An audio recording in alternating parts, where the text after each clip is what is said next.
अस्सलाम वालेकुम ninth class. आज हम करेंगे ninth class new book physics का चैप्टर नंबर 4 के एमसीक्यूज विद एक्सप्लेनेशन। चलिए फिर स्टार्ट करते हैं विदाउट एनी डिले। 4.1। अब 4.1 में वो क्या कह रहे हैं? A particle is simultaneously acted upon by two forces of 4 and 3 Newton. अब वो कह रहे हैं एक पार्टिकल है, for example this one is the particle, और इसके ऊपर टू फोर्सेस लग रही हैं। एक फोर्स लग रही है 4 की और एक फोर्स लग रही है 3 की। The net force on the particle is. अब वो कह रहे हैं इसकी नेट फोर्स क्या है, मीन्स उसे इन्हें कंबाइन करके जो फोर्स लग रही है नेट फोर्स बतानी है वो क्या है।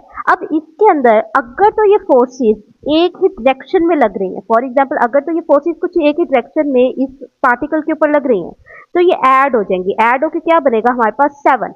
अगर हम ये अज्यूम करें कि एक फोर्स, और अगर हम ये अज्यूम करें कि एक फोर्स 4 वाली इधर वाली तरफ से लग रही है और एक फोर्स इधर वाली तरफ से लग रही है 3 वाली, तो ये दोनों आपस में ऑपोजिट है। जब आपस में ऑपोजिट है दैट्स वाई, तो इन दोनों का नेट फोर्स क्या होगा उस वक्त 1।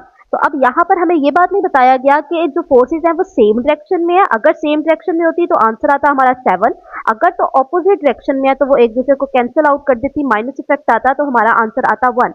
तो इसका मतलब है सिर्फ 1 भी आंसर नहीं हो सकता, सिर्फ 5 7 भी आंसर नहीं हो सकता। अब 5 तो किसी सूरत भी नहीं हो सकता। तो आंसर हमारा क्या बनता है? B, between 1 newton and 7 newton. यानी कि आंसर है या तो हमारी जो फोर्स नेट फोर्स है वो हमारी या तो 1 बिटवीन 1 न्यूटन और बिटवीन 7 न्यूटन के अंदर ही होगी। MCQ 4.2। A force F is making an angle of 60। अब 60 का एंगल एक फोर्स बना रही है with x axis. X axis के साथ एक फोर्स जो है वो 60 का एंगल बना रही है। Its y component is equal to, वो कह रहे हैं उसका y कंपोनेंट किस चीज के इक्वल होगा। एक बात तो आपको ये बात पता होनी चाहिए कि जो x कंपोनेंट होता है वो हमेशा कौन सा होता है? cos थीटा वाला होता है। ठीक है, cos थीटा वाला कौन सा एंगल होता है हमारे पास? x component. अब लेकिन उन्होंने हमें क्या पूछा है? हमें उन्होंने पूछा y कंपोनेंट। y कंपोनेंट कैसा होता है? अब यहाँ पे अगर मैं ट्राइंगल बनाऊं कुछ इस तरीके से, तो यहाँ पर जो एंगल बन रहा है वो कह रहे हैं 60 का एंगल है विद एक्स एक्सिस। ये एक्स एक्सिस था। अब वो हमसे पूछ रहे हैं वाई एक्सिस का, दिस वन साइड। ठीक है, अब वाई एक्सिस पे जो हमारे पास ट्रिग्नोमेट्रिक के अकॉर्डिंग आता है वो हमारे पास होता है साइन। साइन का हमारे पास ट्रिग्नोमेट्रिक है ऑन वाई एक्सिस। साइन के हमारे पास ट्रिग्नोमेट्रिक है ऑन वाई एक्सिस। तो अगर मैं यहाँ पे आंसर देखना स्टार्ट करूं तो एफ तो बिल्कुल भी नहीं है, क्योंकि उन्होंने वाई कंपोनेंट पूछा है तो वाई कंपोनेंट के साथ कोई ना कोई ट्रिग्नोमेट्रिक रेशियो तो आएगी ही। उसके बाद आते हैं हम सी वाले पे। सी वाला है एफ कॉस थीटा। अब यहाँ पर उन्होंने आंसर में उन्होंने हमसे पूछा है वाई कंपोनेंट बताना है, लेकिन कोस तो हमेशा होता कौन सा कंपोनेंट है? X component. तो इसका मतलब है ये भी आंसर हमारा नहीं होगा। नेक्स्ट है हमारे पास एफ tan 60। tan भी हमारा आंसर नहीं होता जब हम y एक्सिस को देख रहे होते हैं। दैट्स मीन ये वाला हमारा भी ऑप्शन नहीं है। नेक्स्ट आ जाते हैं बी के ऊपर, F sine theta. Sine theta यानी कि साइन उस वक्त लगता है जब आपका कंपोनेंट कौन सा हो? y कंपोनेंट हो। तो हमारा ऑप्शन क्या है? Option number B is the right one. Next है 4.3, movement of force. Movement of force क्या होता है? मूवमेंट ऑफ फोर्स क्या होता है यानी कि घूमने का असर क्या कहलाता है, उसके लिए हमने बात करी हुई है डेफिनेशन में। Movement of force is called torque. ठीक है, movement of force is called torque. 4.4 की तरफ चलते हैं। इफ F1 एंड F2, वो कह रहे हैं इफ F1 है एक और F2 है एक, are the forces acting on a body.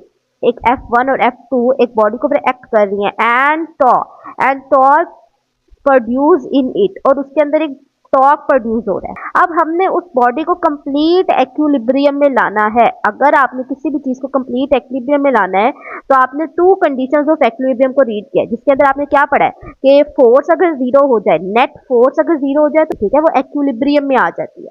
ठीक है, एक बात आपने ये पढ़ी थी, और दूसरी चीज आपने ये पढ़ी थी कि अगर एक बॉडी का नेट टॉर्क, ठीक है, net torque movement of force यानी कि जीरो हो जाए तब भी एक बॉडी एक्विलिब्रियम में आ जाती है। ये बातें आपने दो पढ़ी थी कंडीशन ऑफ एक्विलिब्रियम के अंदर। तो आपने ये बात देखनी है कि एक बॉडी कंप्लीट एक्विलिब्रियम में उस वक्त आती है जब फर्स्ट कंडीशन और सेकंड कंडीशन दोनों सेटिस्फाई हो रही है। इसके अंदर अगर मैं बी के अंदर देखूं, फर्स्ट कंडीशन तो सेटिस्फाई हो रही है लेकिन सेकंड कंडीशन सेटिस्फाई नहीं हो रही। यहाँ पर B is equal to zero आना चाहिए था। दैट्स मीन बी वाला भी हमारा ऑप्शन नहीं है। डी वाले के अंदर देखते हैं, इसके अंदर फर्स्ट कंडीशन भी सेटिस्फाई नहीं है, सेकंड कंडीशन भी हमारे पास सेटिस्फाई नहीं है, तो हमारा ये ऑप्शन भी नहीं हो सकता। सी वाले ऑप्शन में देखें हमारे पास फर्स्ट कंडीशन सेटिस्फाई नहीं हो रही, सेकंड कंडीशन सेटिस्फाई है, तो इसका मतलब है हमारा सी ऑप्शन भी नहीं हो सकता। हमने वो वाली कंडीशन देखनी है जिसके अंदर दोनों चीजें जीरो के इक्वल हो जाए, क्योंकि जीरो के इक्वल होगा तभी हमारी जो बॉडी है वो कंप्लीट इक्विलिब्रियम में आती है। तो इसका मतलब है हमारा ऑप्शन कौन सा बनता है, ए ऑप्शन बनता है, जिसके अंदर वो कह रहे हैं कि force B equal to zero हो, नेट फोर्स भी इक्वल टू जीरो हो और नेट टॉर्क भी इज इक्वल टू जीरो हो, तभी एक बॉडी कंप्लीट इक्विलिब्रियम में आती है। A shopkeeper sells his article by balance having an equal arm of the pan. अब वो कह रहे हैं एक शॉपकीपर है, वो अपनी चीजों को बेचता है, किस तरीके से बेचता है, तराजू की मदद से। ठीक है, तराजू आपने देखा होगा सब्जी वाले अक्सर सब्जी लेने के लिए यूज करते हैं, अब तो एडवांस भी यूज होता है, बट हम पुराने वाले की बात करेंगे जिसके दो आर्म्स होते हैं। यहाँ से मैं कहती हूँ यहाँ से वो चीज को पकड़ रहा है बाय हैंड और ये उसके टू आर्म्स हैं। ओके, अब यहाँ पर उन्होंने क्या बात की है, अनइक्वल आर्म, एक आर्म आपने बड़ा बनाना है और एक आर्म आपने छोटा बनाना है, ये बात उसने की। दूसरी बात, if he put weight in the pan having shorter arm. अब वेट का मतलब क्या है, जो वो कहते हैं ना एक 1 kg का स्टोन होता है, 2 kg का स्टोन होता है। ठीक है, ये जो स्टोन्स होते हैं, जो स्टैंडर्ड स्टोन होते हैं, उन्होंने क्या कहा है, उसने कहाँ पे रखे, शॉर्टर आर्म के अंदर रखे। यहाँ पर उसने कौन सी वाली चीज रख दी है, फॉर एग्जाम्पल 1 kg का स्टोन रख दिया है। ओके, अब ये शॉर्ट आर्म है। ठीक है, देन द कस्टमर विल, तो कस्टमर को क्या होगा, वो गेन करेगा, वो लूज करेगा, वो क्या करेगा। अब इसके अंदर आपको एक बात याद होगी, हमने एक फॉर्मूला पढ़ा था एफ और डी। ठीक है, दूसरी तरफ भी यही लग रहा था, F multiply by D, F one और डी टू दिस वन। अब आपको एक बात यहाँ पे अगर मैं देखूं, यहाँ पर यानी कि एक तरफ हमने 1 kg का वो रखा, वेट रखा हुआ, तो इसका मतलब है दूसरी तरफ क्या पड़ा होगा, हमारी सब्जी पड़ी होगी। अब आपको पता है कि जब हमने जो शॉपकीपर होता है वो क्या करता है, जब ये दोनों आपस में इक्वल हो जाएं, ठीक है, जब दोनों इसके जो पैन्स होते हैं ना, पैन्स के अंदर रखा होता है ये, जब दोनों पैन्स आपस में इक्वल हो जाएं तब वो सब्जी वाला कहता है हाँ जी बिल्कुल सही है, और वो दे देता है शॉपकीपर सेल्समैन को। अब यहाँ पर होता क्या है, अब यहाँ पर देखो, यहाँ अगर मैं इसकी बात करूं, यहाँ पे देखो डिस्टेंस क्या है, ज्यादा है। अगर मैं यहाँ पे कहूँ एफ और एफ, यानी कि फोर्स 1 kg और दिस वन 1 kg आपस में सेम सेम में रख देती हूँ, वन इधर भी यहाँ पे रख देती हूँ, यहाँ पे भी 1 kg रख देती हूँ। तो अगर मैं इस फॉर्मूले के अंदर पुट करूँ, एफ क्या पुट कर रही हूँ, 1, और मैं डी अज्यूम कर लेती हूँ क्योंकि इस तरफ ज्यादा लेंथ है, तो इधर अज्यूम करती हूँ 4 अज्यूम कर लेती हूँ, और दूसरी तरफ क्या अज्यूम करना है मैंने, 1, क्योंकि फोर्स दोनों तरफ सेम, क्योंकि जब इक्वल होती है, क्योंकि जब बैलेंस हमारा इक्वल होता है तभी तो कस्टमर हमें वो चीज देता है, तभी तो वो कहता है कि हाँ जी अब बैलेंस हो गया। एक तराजू में अगर 1 किलो का बट्टा है तो दूसरे के तराजू में अगर सब दोनों चीजें बराबर हो गई हैं तो इसका मतलब है अब सब्जी भी 1 किलो हो गई है। तो दूसरी तरफ भी हमने 1 लगाया, और डी, अब डी हमारे पास यहाँ पे छोटा है। ठीक है, वो जो हमारे पास लेंथ है आर्म की वो छोटी है, मैं लगा देती हूँ मल्टीप्लाई बाय 3 लगा देती हूँ, यानी कि छोटी कर देती हूँ उससे। तो मुझे बताएं आंसर कहाँ का ज्यादा आएगा, आंसर दिस साइड का, यानी कि इस साइड का आंसर ज्यादा आएगा। आंसर ज्यादा आने का क्या मतलब है कि जहां पर देखें आंसर वहां पर ज्यादा आ रहा है जहां पर डी की वैल्यू ज्यादा है, तो इसका मतलब जहां पर लेंथ ज्यादा है वहां पर टॉर्क ज्यादा प्रोड्यूस होगा। ये असल में टॉर्क ही था ना हमारे पास, ये दिस वन, तो इसका मतलब है जहां पर वैल्यू हमारे पास डी की ज्यादा है वहां पे टॉर्क ज्यादा प्रोड्यूस होगा। इसका मतलब ये वाला जो पैन है वो नीचे चला जाएगा। जब ये वाला पैन नीचे चला जाएगा तो हमारे पास जो शॉपकीपर है वो कहेगा ओहो हो ये क्या हो गया, इस पैन में तो सब्जी मैंने ज्यादा डाल दी है गलती से। ठीक है, हालांकि वो होगी 1 की ही, क्योंकि देखिए सेम सेम है 1 1, यानी कि 1 kg की ही सब्जी होगी, लेकिन उसको ये लगेगा, उस शॉपकीपर को ये लगेगा कि मैंने लगता है गलती से सब्जी ज्यादा डाल दी है, इसी वजह से ये वाला पैन भारी हो गया है और ये वाला पैन नीचे चला गया है। ठीक है, क्योंकि होना तो उसको इक्वल चाहिए था लेकिन इक्वल नहीं हो रहा, क्योंकि आर्म्स जो है दोनों तरफ पैन की वो छोटी छोटी है, एक तरफ बड़ी है। तो ये वाला जो पैन है हमारे पास वो नीचे की तरफ मूव कर जाएगा, जिसकी वजह से शॉपकीपर उसमें से 1-2 ग्राम निकाल लेगा। जब ये चीज निकाल लेगा तो ये दोनों चीजें आपस में बराबर आ जाएंगी। लेकिन अब असल में क्या होगा, ये तो 1 kg होगा, लेकिन यहाँ पर मैथ हमारे पास जो हमारे पास हम चीज खरीद रहे हैं वो असल में 200-300 ग्राम कम हमें आएगी। इसका मतलब है शॉर्ट आर्म अगर हम पैन लें तो उससे किसको नुकसान हो रहा है और किसको फायदा हो रहा है। देखें फायदा किसको हो रहा है, शॉपकीपर को फायदा हो रहा है, क्योंकि वो चीज को निकाल लेता है, फिर उसके बाद वो चीज 1 kg के बराबर आ जाती है। नुकसान किसको हो रहा है, नुकसान हो रहा है हमारे कस्टमर को। कस्टमर को नुकसान क्यों हो रहा है, क्योंकि इक्वल वो तब आता है जब शॉपकीपर जो है चीज निकाल लेता है, हालांकि जब वो पैन हमारा नीचे चला गया था तब वो 1 kg ही था, लेकिन शॉपकीपर को गलती हुई, शॉपकीपर ने कहा भाई नहीं भी ये बराबर नहीं हुआ, तो बराबर होगा तो इसका मतलब इक्वल है। तो इसका मतलब है यहाँ पर उन्होंने पूछा क्या है, देन द कस्टमर विल, तो कस्टमर को क्या हुआ, नेदर गेन नोर लूज, क्या उसको कोई फर्क नहीं पड़ा, ना तो उसको लूज हुआ ना तो उसको गेन हुआ, ये भी बिल्कुल बात गलत है। नोर सर्टन, कुछ भी नहीं हुआ, ये भी बात गलत है। गेन हुआ उसे, क्या उसको कोई फायदा हुआ शॉर्ट आर्म की वजह से, बल्कि उसको तो नुकसान हुआ था ना, शॉपकीपर ने उसकी चीज निकाल ली थी।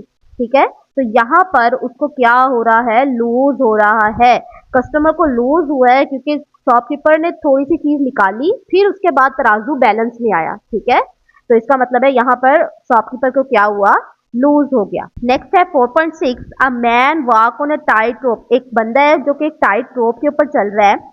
He balanced himself by holding a bamboo stick horizontally. It is an application of, आपने सर्कस वगैरह में देखा होगा, एक बैम्बू होता है और एक बंदा होता है जो कि कुछ स्टिक लेकर, कुछ इस तरीके से स्टिक लेकर उसके ऊपर रोप के ऊपर चल रहा होता है। ठीक है, आगे की तरफ चल रहा होता है, उसने ये स्टिक पकड़ी होती है, कुछ इस तरीके से हॉरिजेंटली पकड़ी होती है। अब ये किस चीज की एप्लीकेशन है, law of conservation of momentum, no, कोई भी चीज कंजर्व वगैरह नहीं हो रही। न्यूटन सेकेंड लॉ, नहीं, न्यूटन सेकेंड लॉ भी नहीं। Newton third law, action and reaction, not at all. Movement, principle of movement, yes, principle of movement यहाँ पर लग रहा होता है। ठीक है, anti clockwise movement, this one anti clockwise movement and clockwise movement becomes equals. ठीक है, तो यहाँ पर क्या लग रहा है हमारे पास, प्रिंसिपल ऑफ मूवमेंट लग रहा है।